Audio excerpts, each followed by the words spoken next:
Once upon a time, there was a boy named Kiran who lived in a village where life was simple, farmers working under the sun, children playing barefoot in the dust, and elders sitting beneath shady trees swapping old stories. But inside Kiran's heart, there was nothing simple.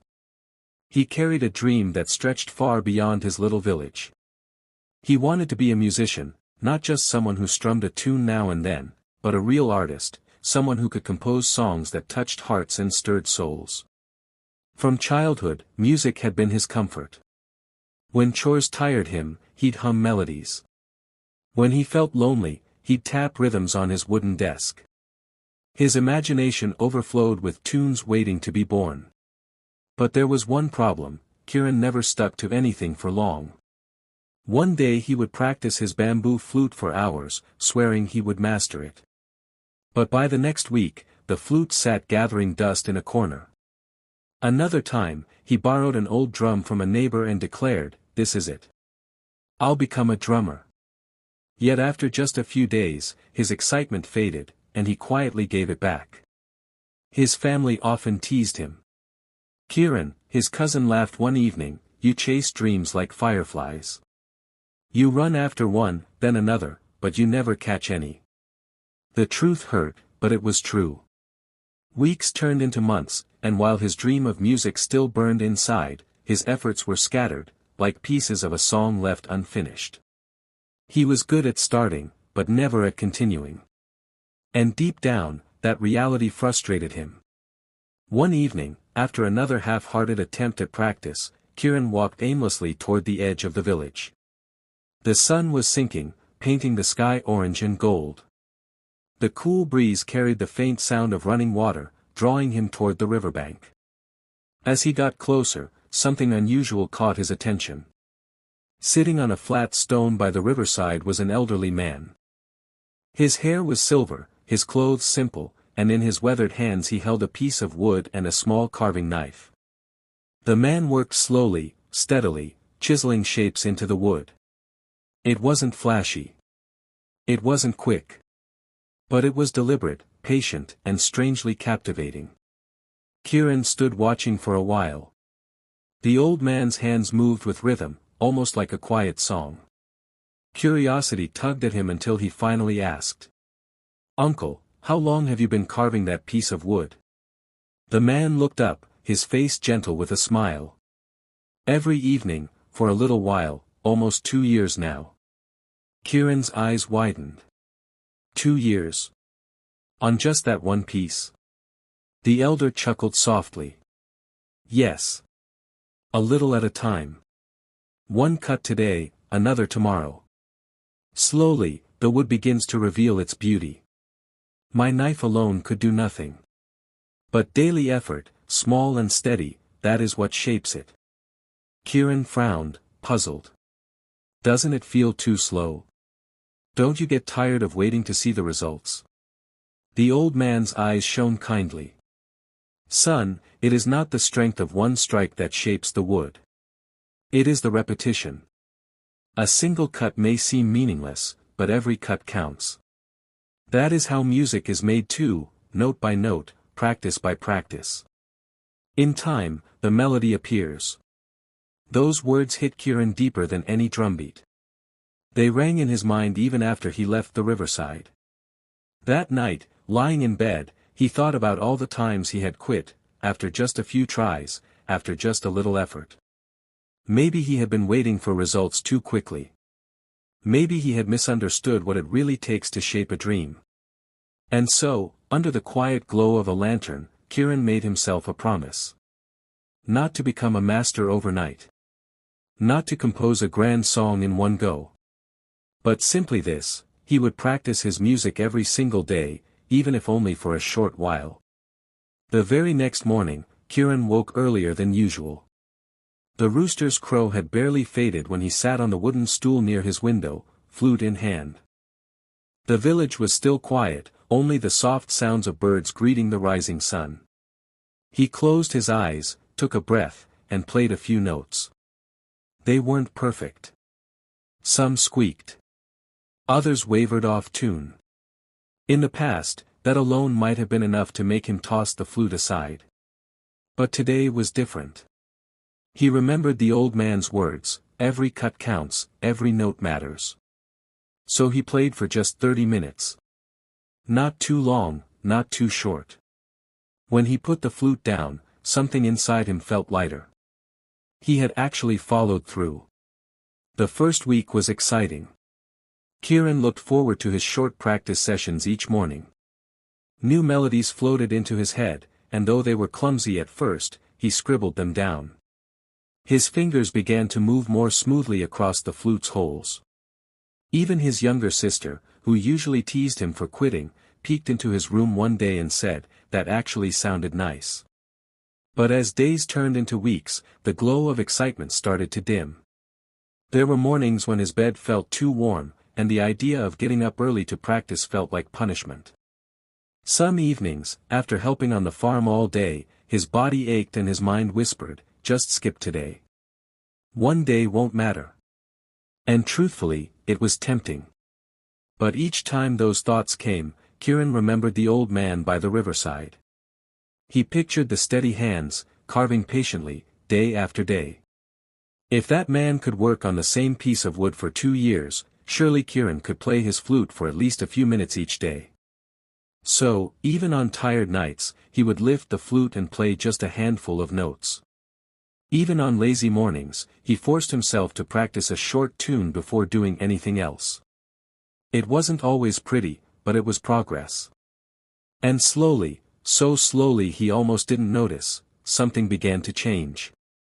His fingers grew more confident. His breath control became steadier.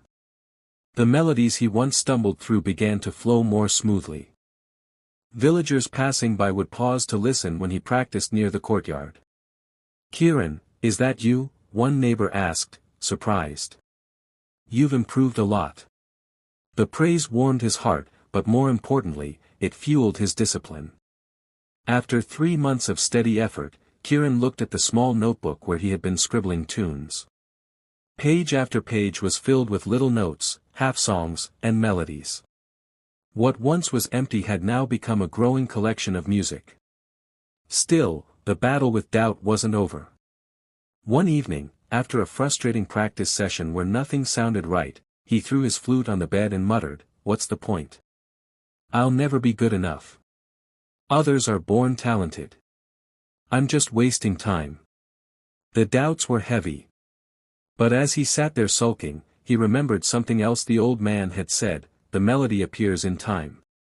That night, instead of giving up, Kiran forced himself to play at least one simple song before sleeping. It wasn't perfect, but it reminded him that progress often hides in persistence. Months stretched into a year. By now, practicing had become part of his daily rhythm, like eating or sleeping. Some days were brilliant, melodies poured out like a rushing river. Other days were dull, with no inspiration at all. But regardless, he always practiced. And then, one small moment shifted everything.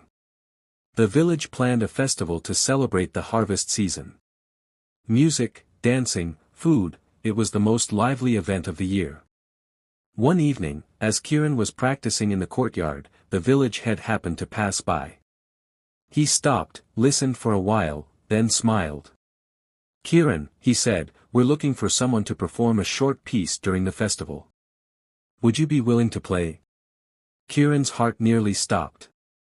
Perform? In front of the whole village? Fear and excitement tangled inside him. A year ago, he would have refused instantly. But now, maybe, just maybe, he was ready. He nodded nervously. "I'll try." For the next 2 weeks, Kiran practiced harder than ever. He chose a simple but heartfelt tune he had composed himself, one born from those quiet mornings and tired evenings of steady practice.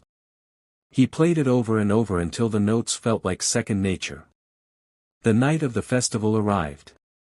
Lanterns glowed across the village square, children laughed, and the smell of roasted corn filled the air. Kiran stood backstage clutching his flute, his palms sweaty, knees shaking. When his name was called, he stepped forward into the light. The crowd hushed. He closed his eyes, took a deep breath, and began to play. The first few notes trembled, but soon his fingers found their rhythm. The melody flowed, soft at first, then stronger, weaving through the night air. By the time he finished, the square erupted in applause. Kiran couldn't believe it. His heart pounded, not just from nerves but from joy. He had actually done it. All those little daily efforts, all those small battles against laziness and doubt, had led to this moment. For the first time, he felt like a real musician. The festival performance was a turning point for Kiran. For the first time in his life, he wasn't just the boy who quit everything he started.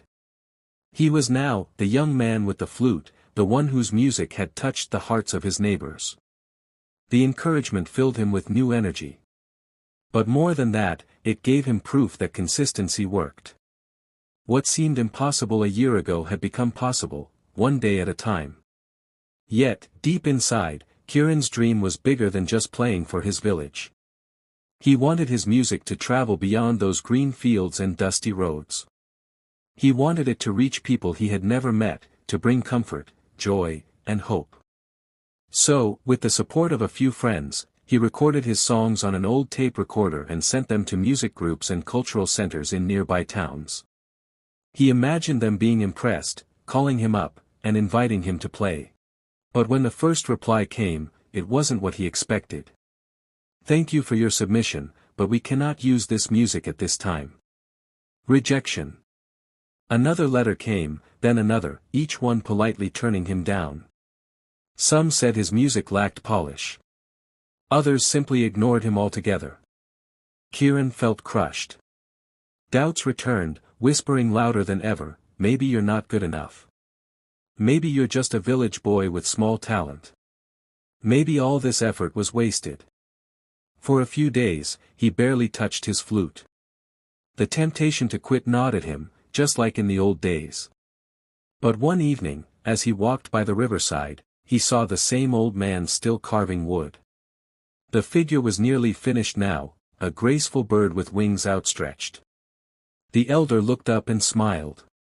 "Ah, Kiran. You've grown. How is your music?" Kiran hesitated, then sighed. "I practiced every day, just like you said. I even played at the festival. But when I tried to send my music outside, no one wanted it. Maybe I'm not meant for this." The old man set down his carving and said softly, "Do you think this bird appeared overnight? Even after 2 years, I made mistakes. Some cuts were uneven. Some days, my hands trembled. But I never stopped. Rejection is not the end, my boy. It is simply another cut of the chisel. If you keep going, the shape will appear." Those words lit a fire in Kiran's heart once more. He realized that rejection was not failure, it was just part of the process, another step in the rhythm of consistency. So, instead of giving up, he kept practicing. He wrote new melodies, recorded new tapes, and sent them out again. Some came back rejected. But he didn't stop. Another tape, another submission, another song. 2 years passed this way. And then, one afternoon, as he was helping his father in the fields, a messenger arrived carrying a letter from a cultural center in the city. Kiran's hands shook as he opened it. "Dear Kiran," it read, "we recently received your music. We are pleased to inform you that one of your compositions has been selected for performance at our upcoming festival." His eyes filled with tears. At last, someone beyond his village believed in him. The weeks that followed were a blur of preparation. When the day finally came, Kiran traveled to the city with his flute tucked carefully under his arm. The festival was bigger than anything he had ever seen, bright lights, colorful banners, musicians from many places. When his turn arrived, Kiran stepped onto the stage. Nervous again, yes, but steadier than before. He closed his eyes, drew a deep breath, and let his fingers guide him. The melody flowed, gentle, heartfelt, born from hundreds of small, consistent days. When the final note faded, the audience rose to their feet in applause. In that moment, Kiran realized the truth: his dream hadn't been built in a single day, or a single performance. It had been built every single day, through early mornings, tired evenings, rejections, and small victories. The boy who once quit everything had become the man whose music reached far beyond his village. Not because of sudden bursts of talent, but because of patient, steady effort.